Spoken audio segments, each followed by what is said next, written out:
Hi, welcome to Tales of Dread. Prepare yourself because tonight we go back to Skinwalker Ranch for some horror stories. My wife and I are sitting on the front porch after a long day of moving furniture and boxes into our new house.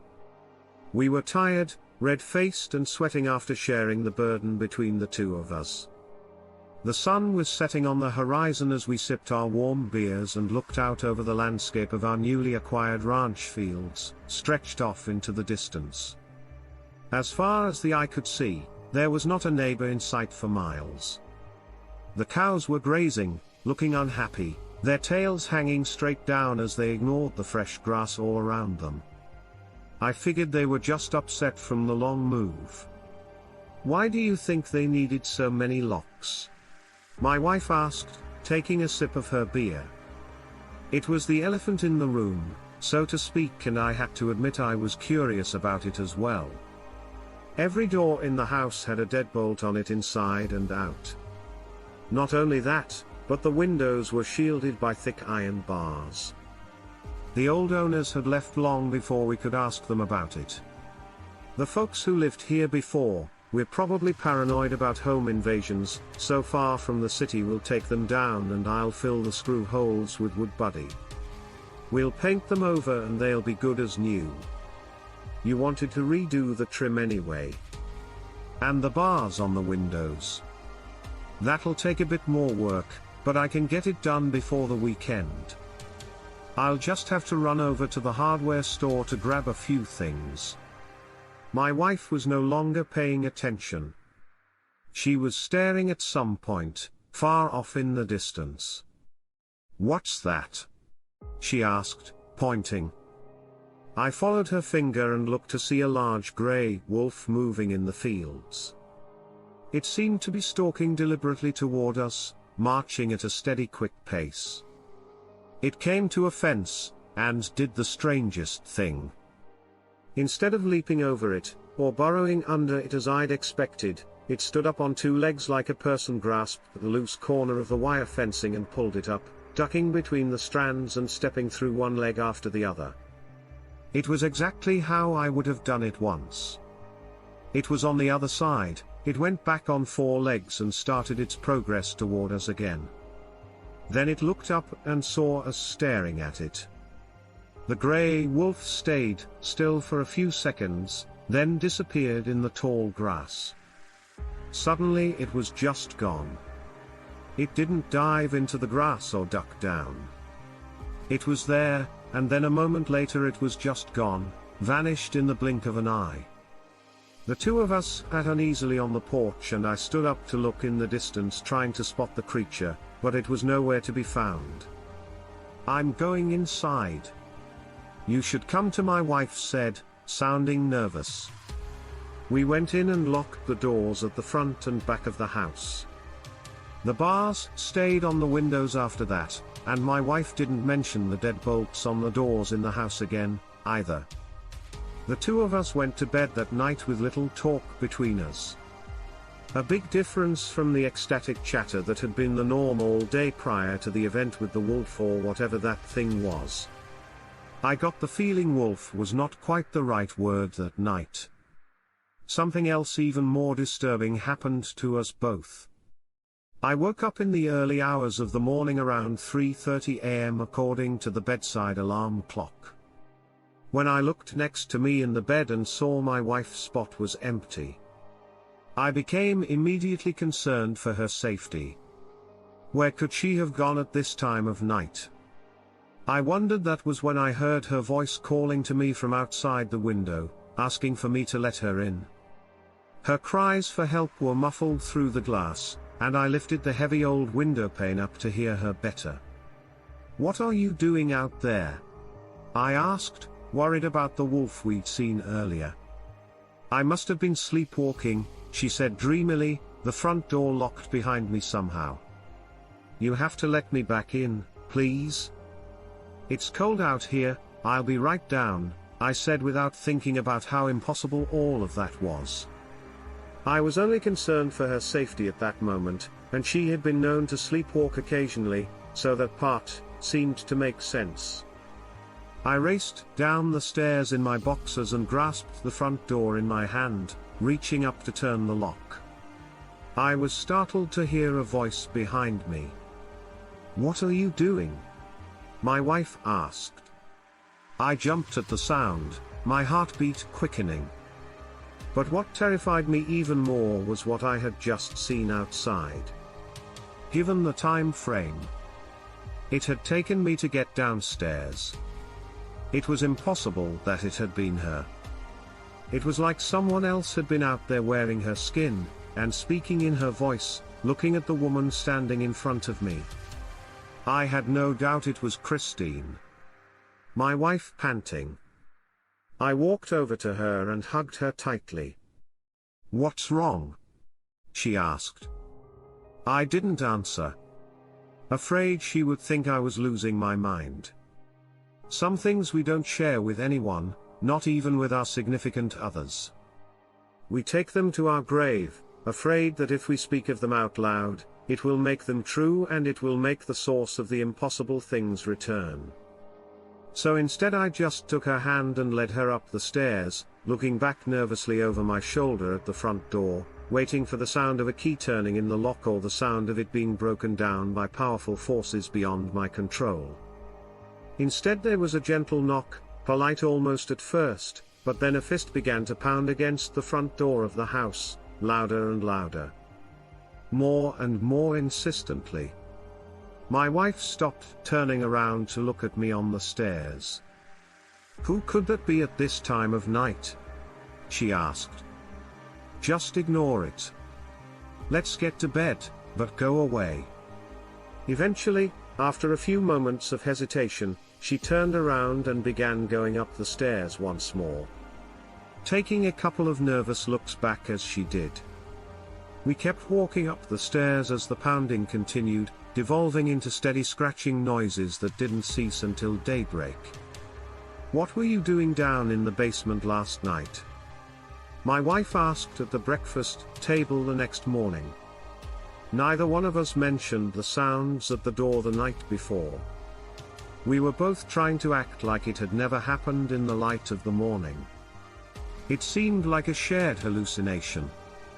A bad dream brought on by warm beer and too much time spent moving boxes without enough assistance in the basement. I wasn't in the basement. I told her, "Yeah, you were. You were calling my name, asking me to come down there." I looked at her with concern. "When was this?" "Right before I found you at the front door.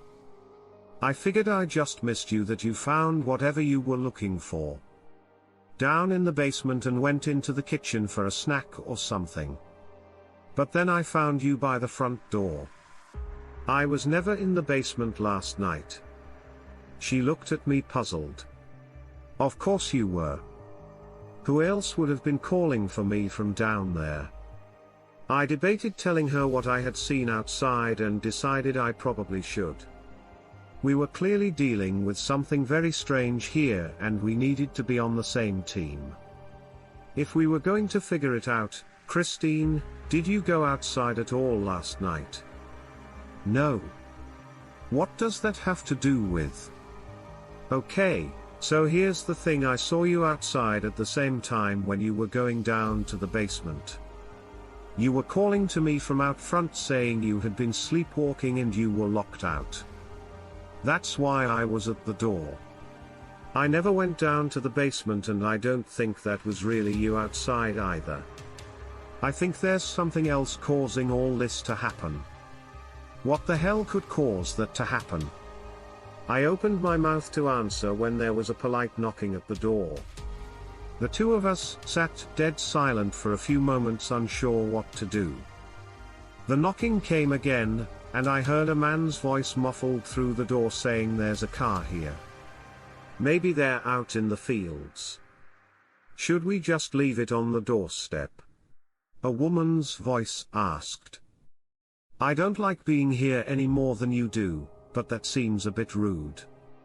Maybe we should come back." Christine and I both stood up, sensing that this was not the same entity from the night before.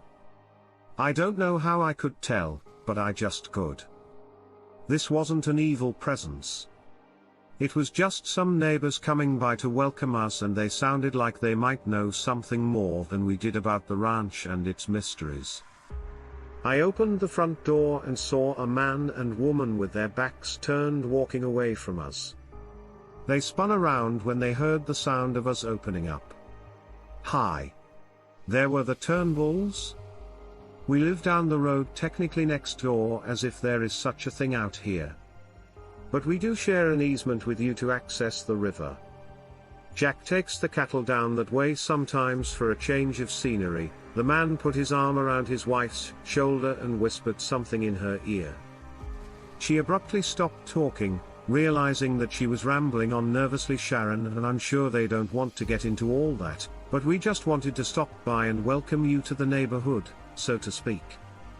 It's nice to have another couple living next door again. This place has been empty for so long. My wife and I looked at each other with surprise. As far as we knew, the place had been occupied right up until our arrival.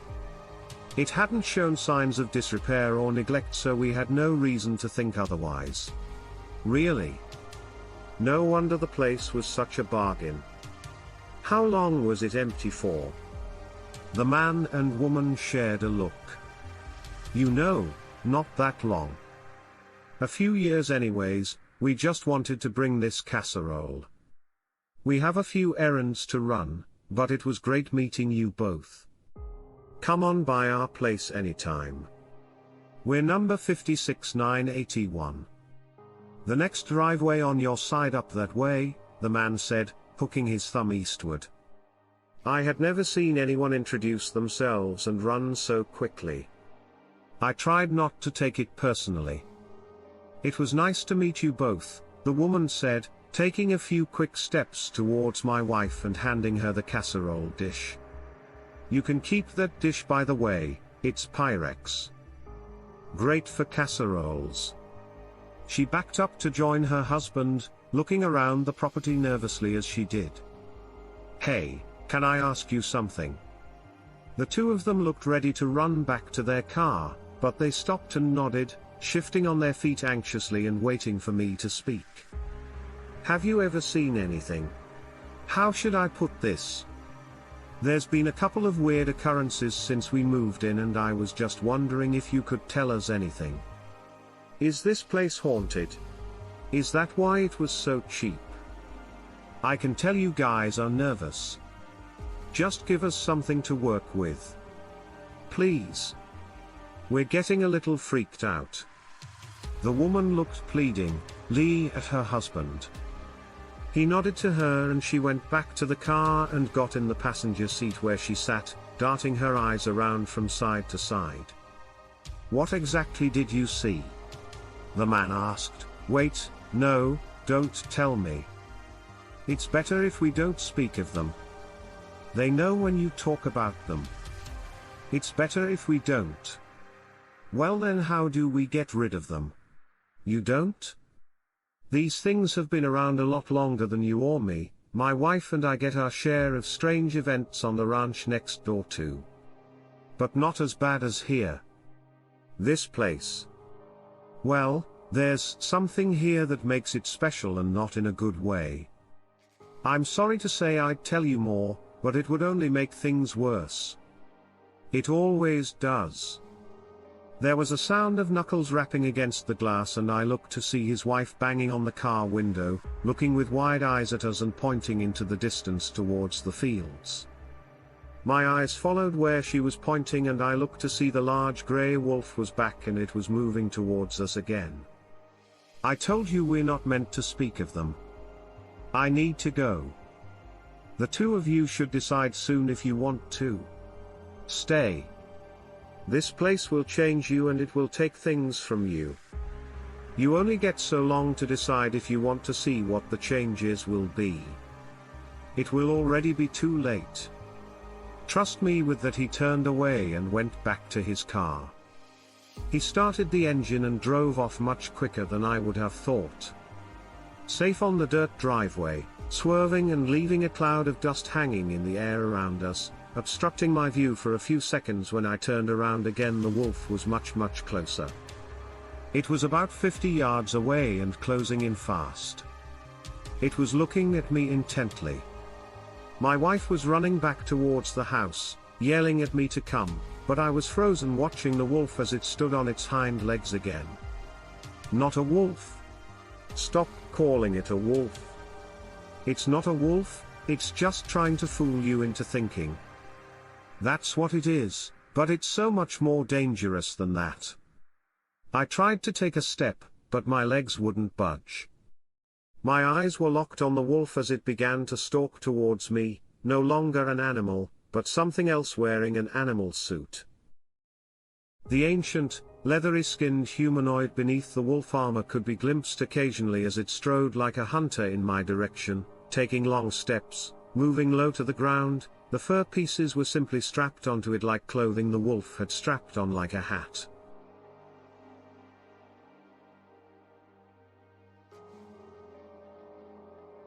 What are you doing? Get in here. My wife yelled one more time, and my foot suddenly started to move.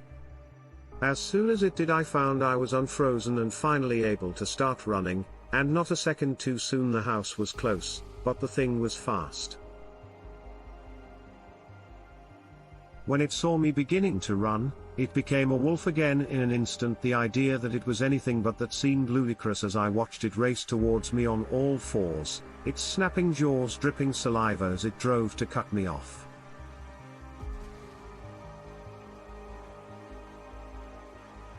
This thing was a massive grey wolf. Through and through it could be nothing but that, and yet my eyes had begged otherwise. Just a moment before. If not for my wife, it might have gotten me, but she saw what was happening and took a large rock we've been using as a doorstop and threw it straight at the king's head.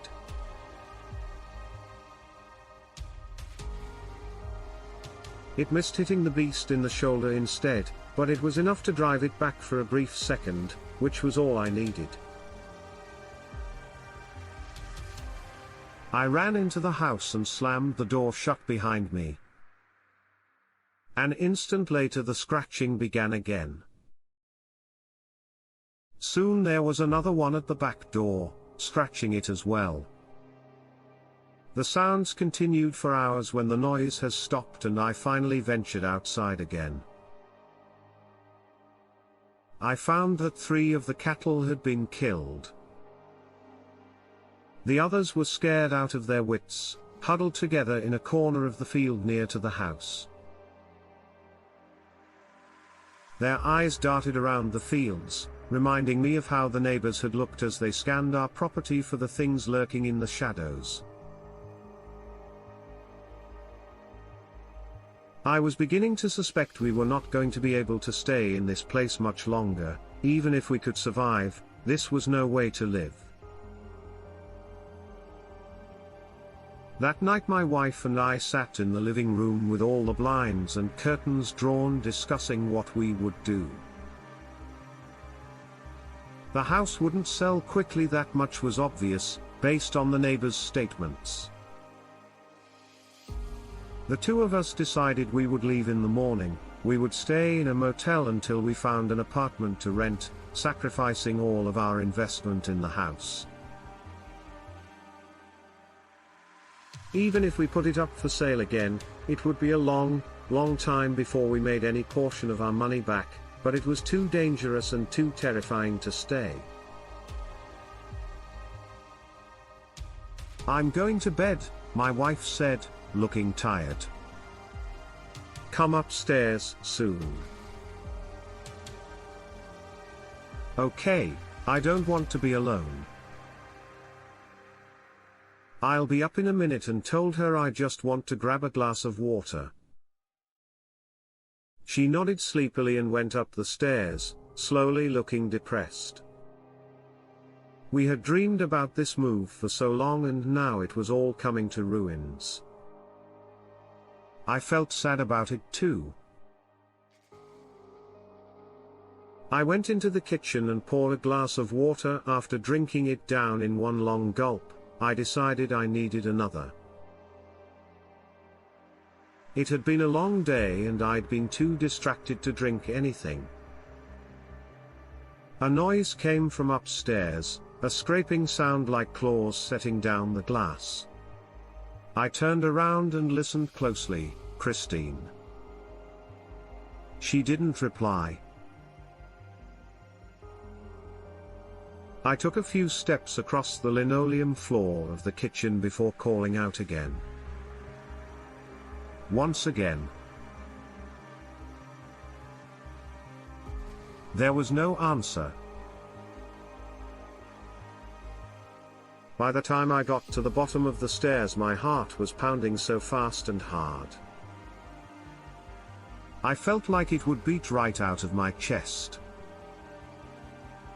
I opened my mouth to call her name one more time when I saw it. The wolf that wasn't a wolf strode on two legs across the gap at the top of the stairs, then disappeared around the corner, heading towards my wife. It was so quick that I thought for a moment I could have imagined it just a grey blur that was gone in an instant, if not for the fact that it looked down the stairs at me and smiled, its long canines gleaming in the light, its eyes were pure blackness.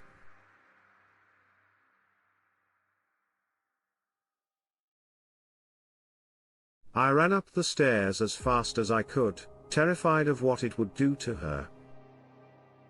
When I got to the second floor, I looked down the hall to see all of the doors were closed. It was as if the whole thing had really been just my imagination. Taking an unsteady step towards the bedroom. My heartbeat did not slow down even slightly. My hand was shaking as I reached for the doorknob, turning it and entering the master bedroom. I entered, hesitantly, finding the room dark and my wife asleep in bed. Part of me wanted to wake her up, but for some reason I didn't. It will be fine. Just go to bed. My irrational thoughts said. My pounding heart began to slow and my eyelids grew heavy. This is fine. My mind told me everything is fine. Just go to sleep now, trying not to think of what I had seen just moments before I climbed into bed, getting in next to my wife and shivering while my body warmed up beneath the sheets. There was a soft sound of padding footsteps outside the bedroom door, scratch, scratch, scratch. Something wanted to get inside the bedroom, and a strange, foreign-sounding part of me wanted to let it in. When we first moved in, I wasn't sure what to make of the lights. I thought at first they were passing cars or people parking on the shoulder of a nearby road. Perhaps they were teenagers looking for a place to get high or make out, or worse, hunters trespassing on our land. I even walked out to confront them one night, thinking they had no right to be harassing us like they were that night. When I saw the lights, I started marching out there purposefully.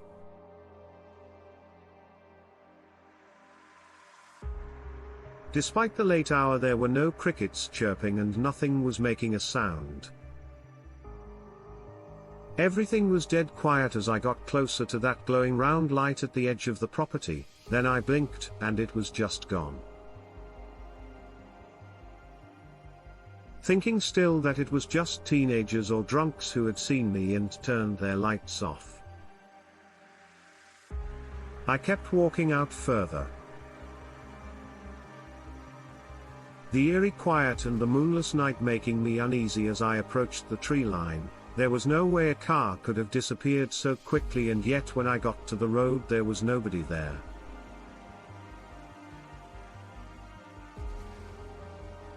It was as if the source of the strange light had just disappeared, vanished into thin air. And worse than that, I felt eyes on the back of my neck. As I stood out there in the darkness, blind and weaponless, having brought nothing to defend myself, a nearby twig broke underfoot and I spun around to see the dark shape of something hiding behind a tree just a few yards away.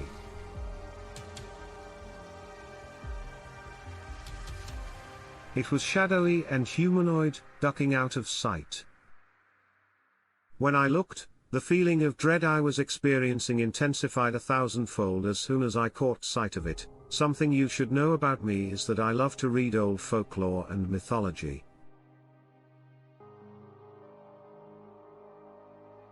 Well, immediately, this thing I saw reminded me of a description I had read of a mythological creature, a terrifying one. It reminded me of folklore tales I had heard of a creature called the hide-behind, a being which stalks people in the woods when they're alone and vulnerable. As the name suggests, they hide behind trees and are difficult to spot.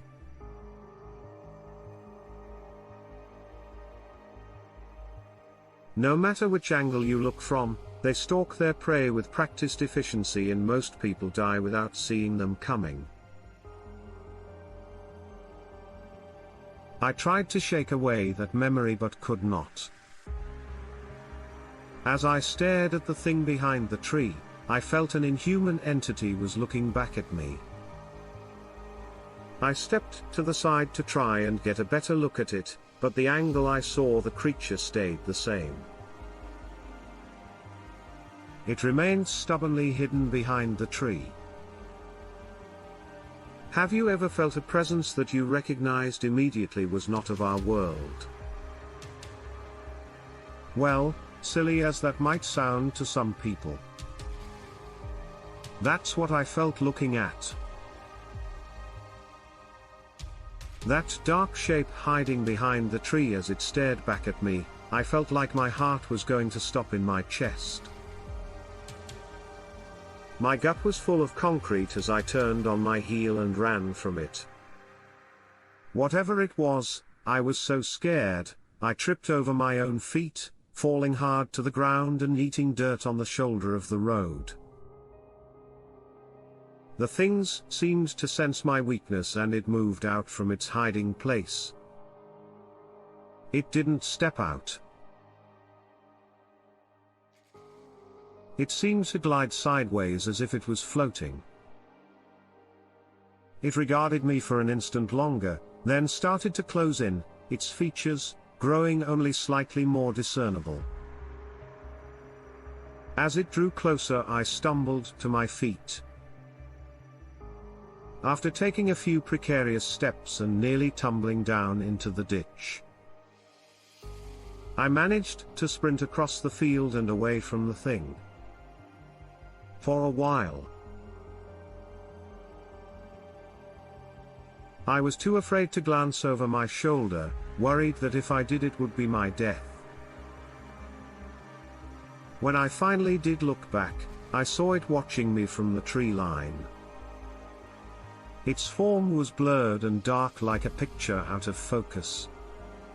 Somehow I found myself unable to tell my wife about what had happened, or anyone for that matter. It felt as if I couldn't, as if to do so would make the whole thing real if I didn't mention it to anyone. It seemed like I could pretend it didn't happen, like it was just a dream. A week later, it was another quiet night and my wife and I were sitting out on the front porch slapping mosquitoes and drinking lemonade. She pointed up towards the stars, and I followed her finger to see a small bluish-white orb move across the night sky. I thought it was a plane or a satellite so far up in the sky that it seemed insignificant, but then it turned and began heading straight towards us.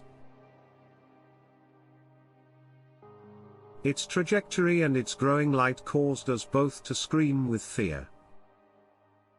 It crashed down toward us like a meteor about to impact the ranch, its size swelling and its light growing more and more powerful. But then, just as it looked as if it was about to slam into us with the force of a small sun, it slowed and seemed to inspect us, hovering just a few yards from us as the glowing bluish-white ore regarded us.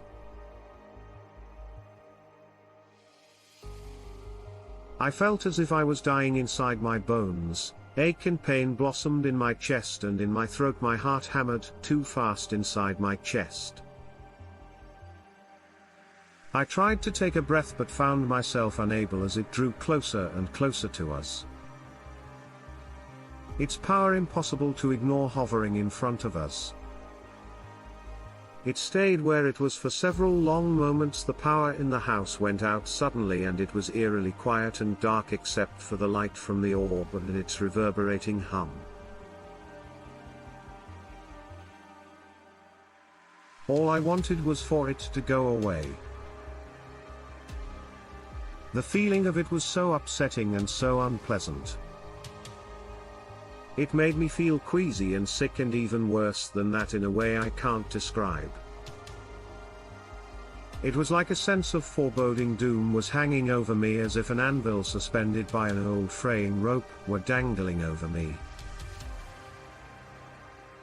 I blinked my eyes, and when I opened them, the orb was lazily floating away from us, going back up into the sky.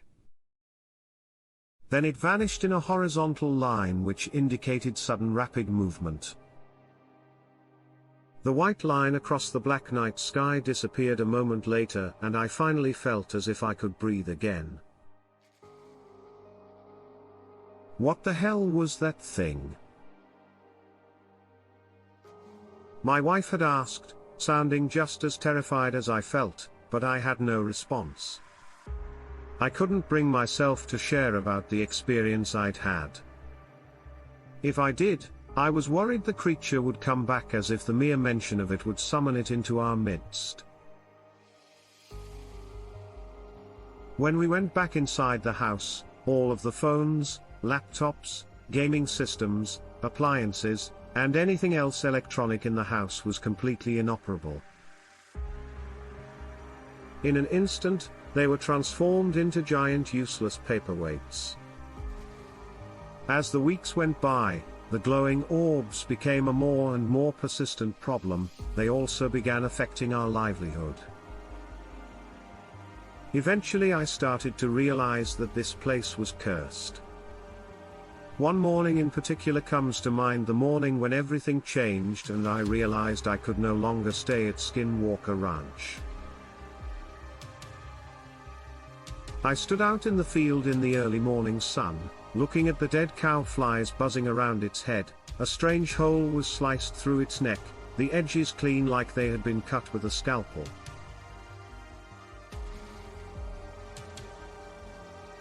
The missing portion of its jugular had caused it to bleed out, and the evidence of that was coagulated all around my feet in a sticky bottle. My wife had named this one Avocado. I could tell it was avocado just by looking at it. An egg-shaped black mark on its side with a white circle at the center distinguished it from the others.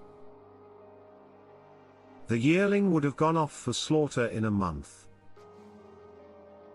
Its untimely death would put us in the red. Even worse than we already were, especially since another 3 deaths have occurred in recent weeks. Each time the same unexplainable injuries. The property had been nothing but trouble since we moved in. Nothing had gone right. I looked around the property trying to see if I could spot one of the orbs. The skies were clear and blue, completely cloudless. No glowing orbs. Not today, at least. Why would anyone want to do this to an innocent animal? I thought, staring at the blank expression on the cow's face.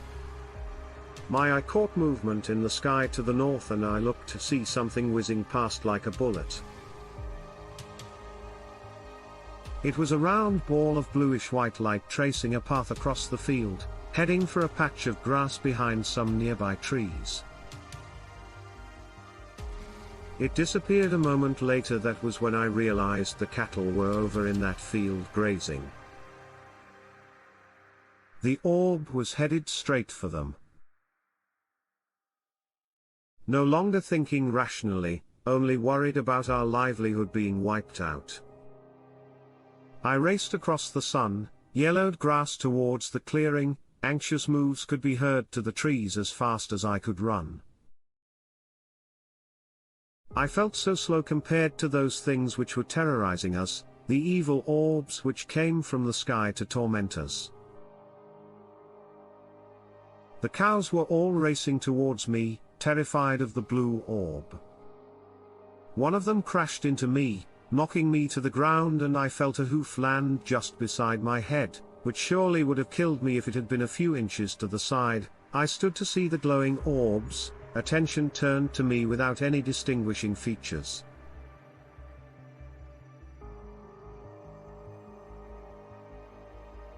It should have been impossible to tell when the wisp of light was turning, but somehow I could sense that it was looking right at me, and then an instant later it was over top of me, inches away.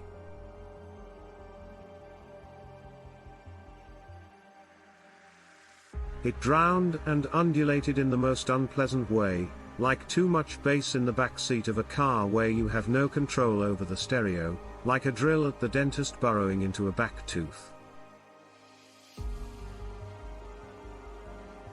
When you realize there's not enough Novocaine in the world to quench the pain of what you're about to experience. Like the roar of an airplane engine from an inch away, or a case of tinnitus is bad enough to make you go insane. And yet I couldn't move. I could only lay there feeling as if my skull were being torn apart by opposite forces too strong to resist. Was this what happened when people spontaneously combusted? Was this alien going to make me explode like an egg in the microwave? Suddenly I heard my wife screaming something behind me. The shotgun blast was deafening but had no effect on the glowing orb. My wife reloaded and pumped the barrel once more. Then I heard another shot go off again. It seemed to do nothing. That was when the orb moved over me, traveling towards my wife. Instead it settled its presence around her, and I screamed at her to run. She didn't look as if she was able to hear me anymore, though the shotgun dropped from her hand and I watched her eyeballs rolled up, revealing the whites of her eyes, and nothing else. She appeared, possessed, as the blue glow enveloped her and her skin started to cook like meat over the barbecue.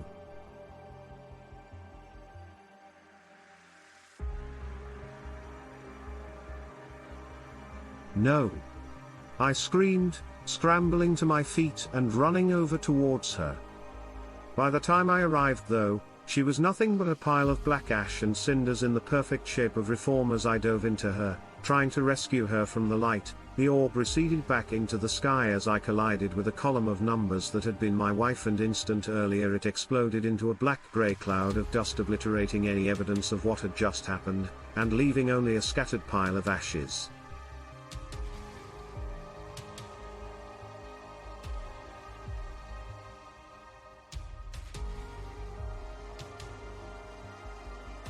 I was left coughing and choking on her remains covered in black soot. Part of me couldn't believe what had just happened really happened, but when I looked to the ground beside me I saw the shotgun she had been carrying with her.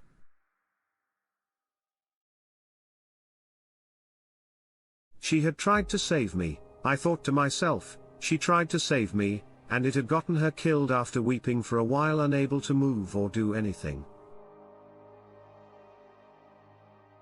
Eventually I stood up, and the ashes poured off of me and continued to cloud the air around me as I walked slowly back towards the farmhouse with my head hanging down. What was I going to do now? My wife was my whole life without her. The world seemed empty and hopeless. There was no point to anything anymore. I stumbled past the cows and they watched me with sad eyes climbing the porch steps. I opened the front door and stepped inside the house. The smell of delicious food being cooked on the stove greeted me immediately, onions and garlic and the sounds of a knife chopping something on the cutting board. I ran into the kitchen, unable to believe my senses, and there she was, my wife, Christine, standing in the kitchen chopping a bloody red piece of meat. She turned around with the large chef's knife in hand, smiling at me as I came in. Her eyes were the only thing about her that didn't look the same, otherwise she was a perfect match for the love of my life. The woman I had just seen turned to ash outside. Her eyes had no color, no irises, they were only pupils and they were all black. "Hi honey," she said, still holding the knife. "I'm making your favorite for dinner tonight. Beef stew. Gotta use up avocado before she goes bad." She turned around and went back to the large slice of meat on the counter. It looked just like the piece that had gone missing from avocado. "How did you know the cow was dead?" "I didn't tell you yet." "You didn't have to tell me, sweetie. We're married." "I know everything." "You know?" "I know all your deepest, darkest secrets, and pretty soon you won't have to remember a thing." "What does that mean, Christine?" I asked, backing away out of the kitchen, but something stopped me. I bumped into the form of someone blocking my path. Spinning around, I saw a grinning exact replica of me, only with eyes as black as coal and a sharp tooth, smile with canines much longer than mine had ever been. Its teeth were white as if they had never been used. The knife went into my back with little pain. At first I didn't even realize it had happened until I fell down and saw all the blood. The two of them stood over me watching as I slowly lost consciousness. "What's for dinner, sweetie?" Numi asked, his voice sounding far off and quiet. "You're gonna love it, honey." It's his favorite beef stew. Sounds delicious.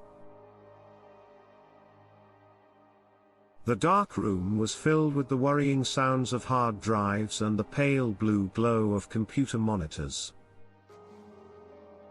An occasional burst of static from one of the walkie-talkies at the charging station would break the silence between me and the other security guard, who was trying unsuccessfully to keep his eyes open.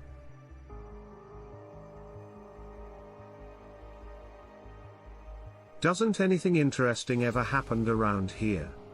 I asked Peter, my new supervisor. "I mean, I figured most of the rumors were bogus, but isn't anything about this place real? Skinwalker's glowing orbs. You gotta have a few stories at least." He had his feet up on the desk in the security office, and several dozen monitors showing different camera angles of the property were arranged before us. The billionaire who owned the ranch had spared no expense trying to capture the paranormal presences of Skinwalker Ranch on camera, but so far from what I understood, he had been completely unsuccessful. "You watched one too many History Channel specials, kid," he said, barely opening his eyes to look at me.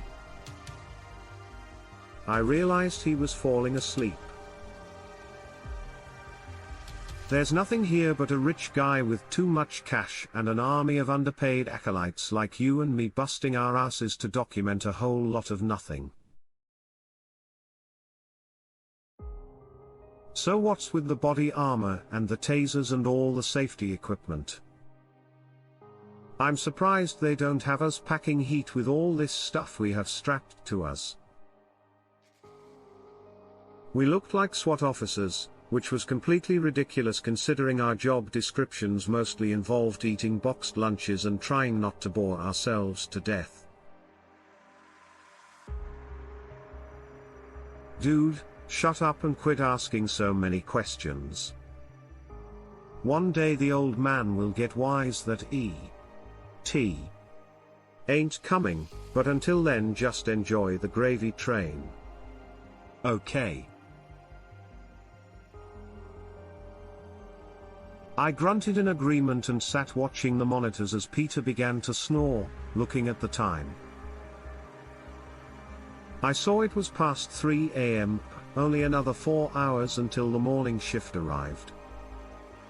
This was the hardest time of the night to stay awake. I needed another cup of coffee or I would soon be asleep like Peter, and at least one of us had to keep an eye out for the boss. There was no way of knowing when the old eccentric billionaire would come wandering over for a look at the video feeds and to make sure his hired goons were bright-eyed and bushy-tailed.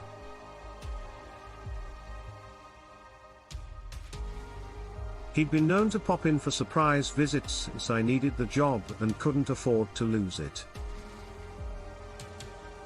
I decided a fresh cup of coffee was in order. I snuck out of the security office and went into the adjoining room where a single-serve coffee machine was plugged in on a counter beside a mini fridge, yawning. I stuck a pod in and snapped the mechanism closed. Pressing the button for a large coffee, the machine began to chug and click and gurgle before spitting out some hot steaming black brew. Taking the cup with me back into the security office, I was unsurprised to find Peter still snoring. I blew on my coffee and sat back down, looking at the monitors with forced open eyes. Something caught my attention on the monitor to my right. The barn door was swinging open, slapping against the adjoining wall in the strong wind. It wasn't open before Peter wake up. Why is the barn door open? I had to shake him a few times and ask him the question again, but eventually he blinked his eyes open long enough to peer at the monitor. Boss man is probably out there polishing the ATVs or something. Why do you care if there was a perimeter breach? It would have set off an alarm cleaning the four-wheelers at 3 a.m. Why would he do that? Peter opened his eyes up all the way. Yeah, you're right.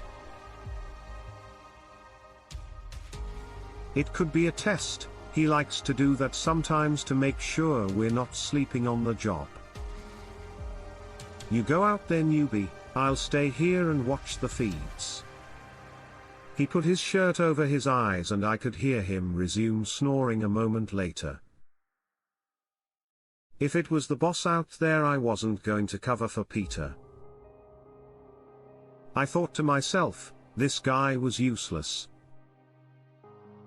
It seemed like he didn't know the first thing about property protection or security procedures. I was worried if something really did happen, he'd be useless or would do more harm than good in a crisis. But luckily we were on a farm out in the middle of nowhere. Besides, nothing bad had ever happened at Skinwalker Ranch despite its reputation, or so I thought, As I made my way out through the hallways of the farmhouse, which had been converted into a makeshift security compound, I found myself feeling nervous.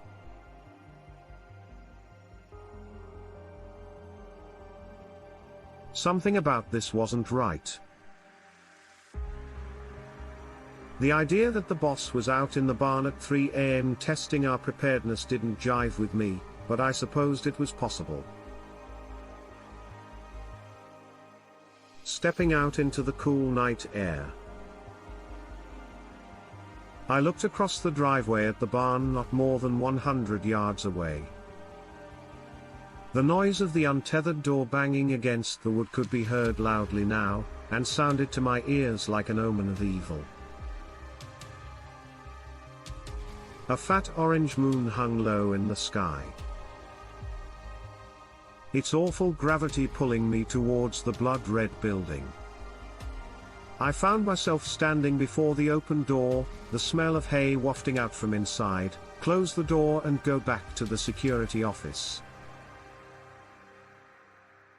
I thought suddenly, whatever you do, don't step foot inside that barn, it's cursed. It's evil. Stay out. A voice started murmuring from the shadows inside as if an agreement. It sounded like a man, but their tones were hushed and quiet, difficult to understand who's in there. I called out, taking my flashlight from my belt and shining it into the barn. No one answered Peter. "Come in," I said into the radio. But as soon as the words escaped my lips, the walkie-talkie made a painful, high-pitched squeal of feedback, then clicked loudly and was dead. "Hello," I said again into the useless device. There was no response and I had no way of knowing if he'd heard me or not. It's probably just the boss trying to catch us slacking off. I thought to myself, considering what Peter had said earlier, I would simply go inside and turn on the light. Then the rich owner would give me a pat on the back from my prompt action and response to the practice scenario. With that thought firmly in mind, I entered the barn, my heart pounding. My body knew what my mind had not yet realized, that I was in terrible danger when I got inside the bar and the huge wooden door slammed shut behind me, and I knew I was in trouble.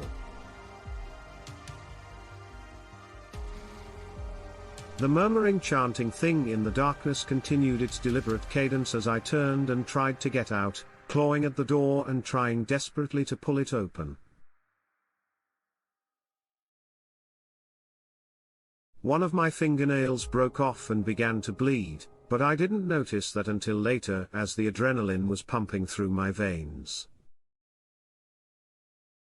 A moment later the door itself disappeared, its edges dissolved into the surrounding wood, and I backed away from it, terrified, looking up at where it had been a moment before. Such a thing was impossible.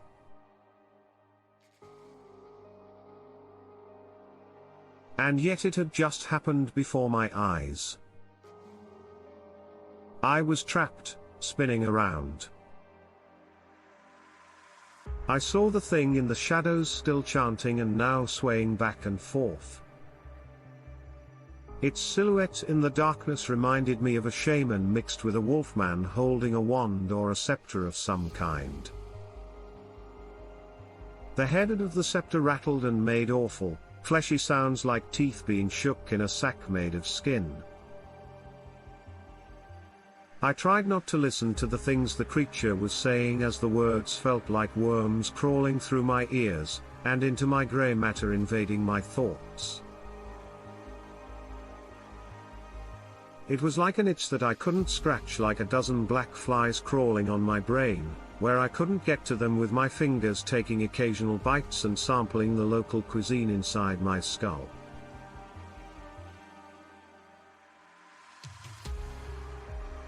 Get out of my head.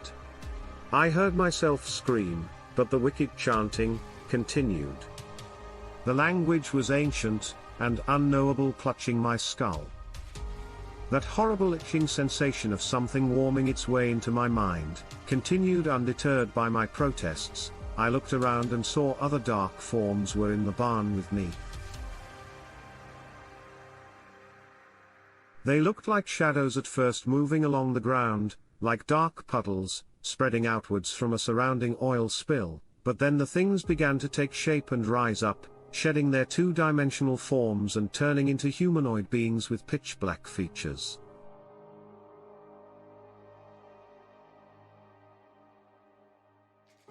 The shadow creatures moved slowly and deliberately, their mouth yawning open as they approached me with curious faces. Their features were black holes within their dark forms. They reached out towards me as the chanting thing in the corner raised up its hands like a preacher in a demonic prayer service. Its voice rising higher and higher in volume. Red painted walls all around me began to drip and bleed, revealing ancient druid IQ symbols which were carved deep into the wood underneath. Suddenly the entire barn felt like a living thing, as if I was inside the belly of some great horrible beast which was inhaling and exhaling all around me. It was hot in the barn and humid despite the chill of the night air outside. The temperature was rising quickly, causing sweat to pour from my head, running into my eyes and making them sting with pain. As the shadow creatures started to inspect me more closely, each one took its turn, leaning in close, running its oily hands over me and judging me. Somehow they made whispering noises back and forth, and a few took sample bites of me with shadowy mouths, leaving oddly non-bleeding wounds in my flesh.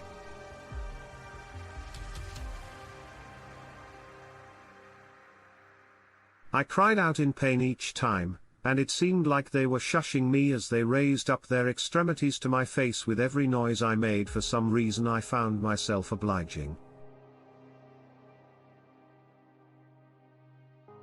Finally one of them seemed to settle on taking me for themselves as the chatter between the shadow creatures stopped, and it smiled broadly, looking pleased with itself.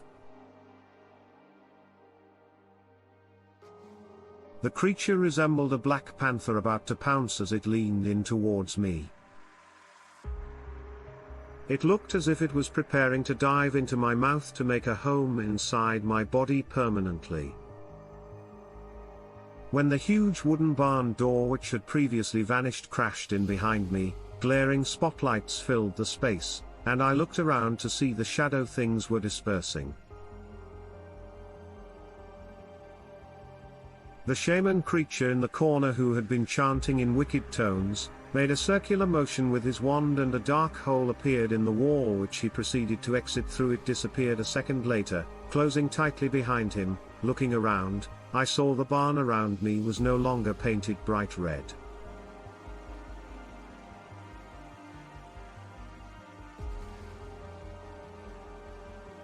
It was old and run down, dilapidated and out of use. The ceiling was broken and sagging, revealing stars through a gaping hole up above. "What the hell are you doing in here, kid?" One of the security guards was asking me. "You're not supposed to be in here. Nobody's allowed in this building. It's not safe, but Peter told me to go check it out. He was sleeping." "I never told you to go in here." "I haven't seen you since you disappeared earlier," said Peter, stepping out from behind the other guard. "You're lucky these guys came to check in here after hearing you screaming. This building is off limits. Can't you see it's ready to fall down any second? But I was with you just 10 minutes ago. You said, 'Don't put words in my mouth, kid, and don't make up stories.' I didn't tell you to do anything. I turned around and you were gone. I figured you went home, to be honest. I thought maybe this job wasn't for you. I stuttered, unsure what to say or how to respond to this. I was sure Peter had told me to go out to the barn to check it out. Was I remembering wrong? Was I really that tired, or had I been spending my shift with an imposter? How was I supposed to know what was true? Looking like we might have a 278, said one of the guards nervously. The Skinwalkers are back. Don't talk about them, snapped the supervisor. You know the rules?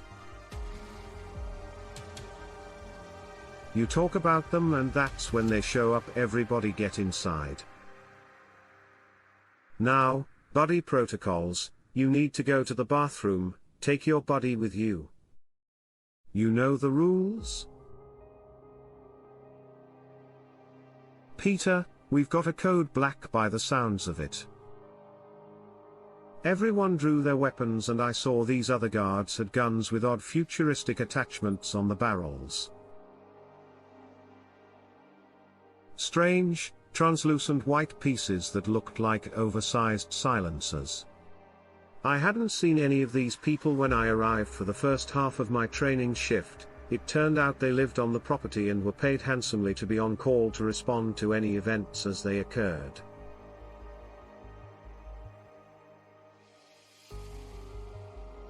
You guys got to be kidding. Skinwalkers? Really? My supervisor asked. As we hustled inside. Peter looked unimpressed by all that was happening, and I realized that he didn't believe in anything supernatural. He was a die-hard skeptic of such things. Guys. Come on, he said dryly. This is complete paranoia. The kid just had a panic attack or something. You don't really believe in this stuff, do you, Quiet? One of the heavily armed guards snarled at him. You don't know about what happens in this place. You've only been here a month. The boss should have known better than to let you train. The new guy, he could have gotten himself killed. I felt queasy and numb when he said that, realizing it was true. If they hadn't arrived when they did, who knew what might have happened? Peter didn't say another word.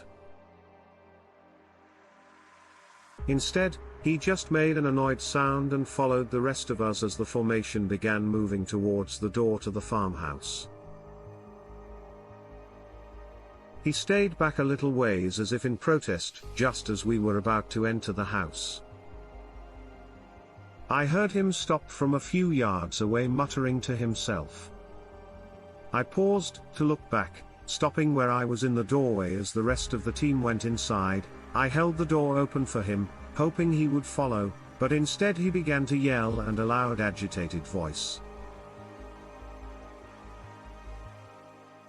You're all a bunch of suckers, you know that, Skinwalkers. Really? This place is just a busted down old ranch in the middle of nowhere. There's no curse, there's no monsters. Watch. Skinwalkers? Come and get me look fresh meat for you. Skinwalkers? What? Aren't you hungry? Looking back at us. He smiled and then started laughing at all of us. See, there's nothing out here. He made a surprised sound and turned suddenly, just as something began to appear from the shadows. It was large and hulking, its form in ink blot against a starless midnight sky. The sound it made was a deep growl, like a territorial wolf, only much larger. Its legs were long and stilted, giving it an unnatural look. Its fur was barren places, mangy and full of clumps and burgers. "Nice doggy, Peter,"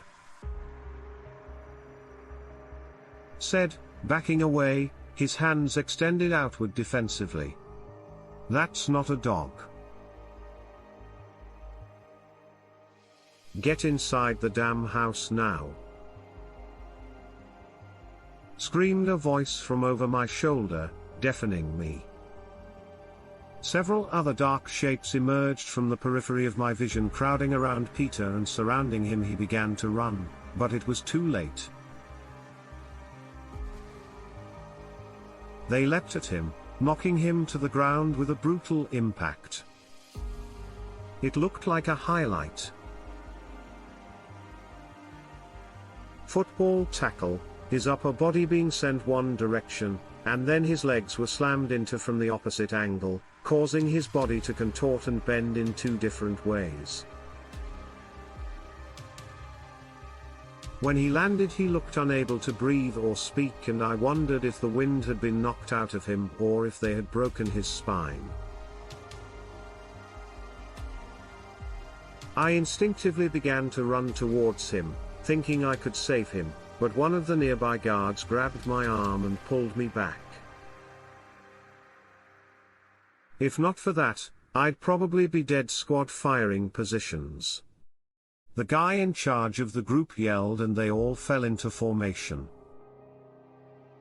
Meanwhile, the demon wolves were tearing Peter to pieces.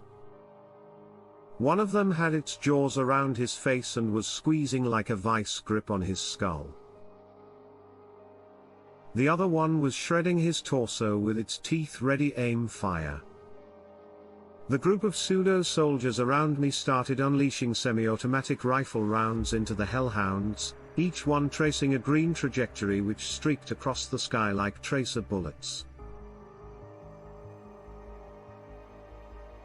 There was no immediate reaction from the beasts at first, and I thought they were making no impact, but then the dog-like creature started snapping and wincing at the bullets as they were grazed by them.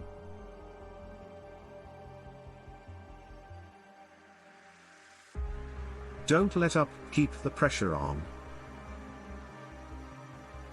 Instead of retreating, the shadow creature snarled and began to stalk towards the group of us. The bullets were doing little to stop their advance, as if they were being sprayed with water pistols. It merely seemed to annoy them.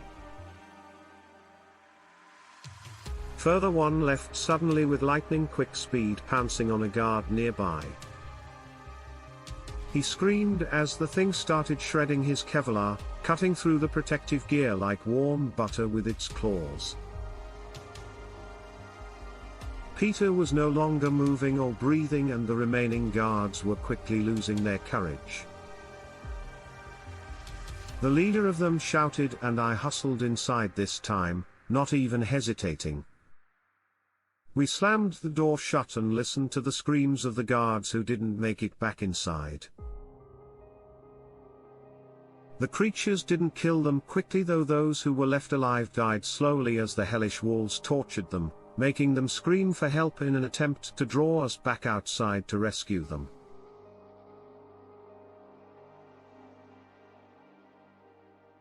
After a while I plugged my ears, unable to stand the sounds of their dying screams one moment longer. They didn't stop until the sun came up, and by then the creatures were gone. You'd think there would be some evidence that one of the surveillance systems would have caught something, but the cameras showed nothing. The next day I saw the tapes myself, They showed nothing but a peaceful farm until about 3:30 a.m. when all of them went dead at the same exact instant. Authorities investigated the incident and I gave a statement about what I'd seen, at least as accurate of a statement as I could under the circumstances.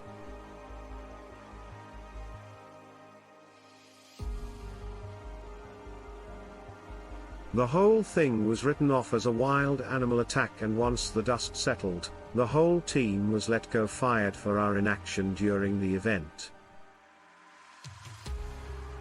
Not that I ever wanted to go back there again anyways. I'll never forget what happened that day and what the guards said about them showing up when you talk about them. So be careful if you hear this read aloud, because they just might have heard you speak their name and they always show up when you talk about them. You just might not notice.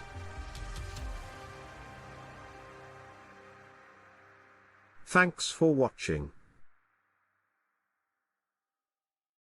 Be sure to subscribe and smash that like button to get notified every time I upload a new video. You can also check out some more of my animated horror stories right here.